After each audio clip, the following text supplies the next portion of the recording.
Yeah, I mean, it's easy to get lost in these big abstract debates Yeah. about, government and democracy. Right. But at But the end of the day, this stuff affects all of us. it affects our lives in very real ways. So how do we connect those dots? Well, I think one way is to try to imagine what your life would be like if DOGE's vision was fully realized. Okay. I like that. Paint me a picture.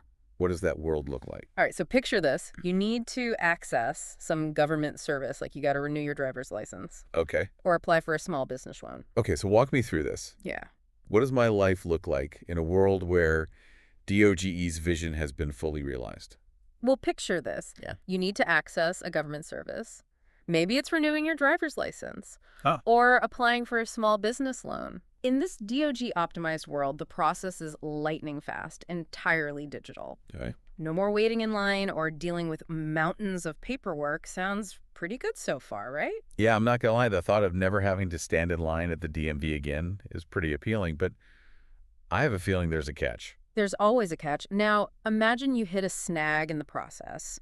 Let's say there's an error in your application or you need clarification on a specific requirement. Uh, Suddenly, you find yourself navigating a labyrinthine automated system uh, with no human to turn to. right. Your calls go unanswered. Your emails disappear into a digital void, and you're left feeling utterly powerless, lost in a sea of efficiency. Yeah, that's definitely less appealing. It's like you trade convenience for Yeah, any sort of like personal connection or accountability. exactly.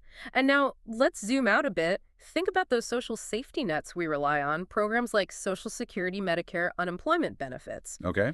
In this hyper-efficient world, those programs might still exist, but access to them might be determined by algorithms designed to minimize costs. So it's like a computer's deciding who gets help. Pretty much. And you could find yourself struggling to meet the ever-changing criteria, constantly jumping through hoops to prove your eligibility, all while the human element of compassion and understanding has been stripped away. It's like trading our humanity for efficiency, like we're sacrificing empathy at the altar of optimization. Exactly. And that brings us back to that central question we've been grappling with. Right. What are we willing to sacrifice in the name of progress?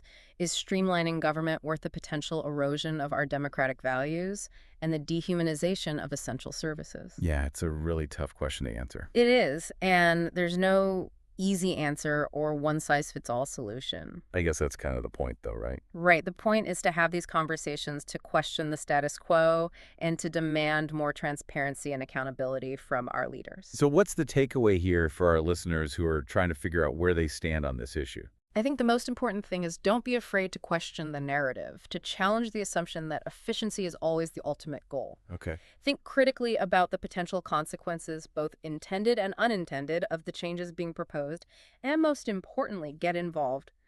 Talk to your friends, your family, your elected officials. Let your voice be heard, because at the end of the day, the future of our society is shaped not by those in power, but by the collective will of the people. It's a powerful reminder that we're not just passive observers in this unfolding story. We have a role to play, a responsibility to engage, and a voice that deserves to be heard. So as we wrap up this deep dive into the world of DOGE and the potential implications of its approach to government efficiency, I want to leave you one final thought. Stay curious, stay informed, and stay engaged. The future of our democracy depends on it. Well said. I couldn't agree more. Thanks for joining us on this deep dive, and a big thank you to our expert for sharing their insights. It was my pleasure. We'll see you next time for another deep dive into the issues that matter.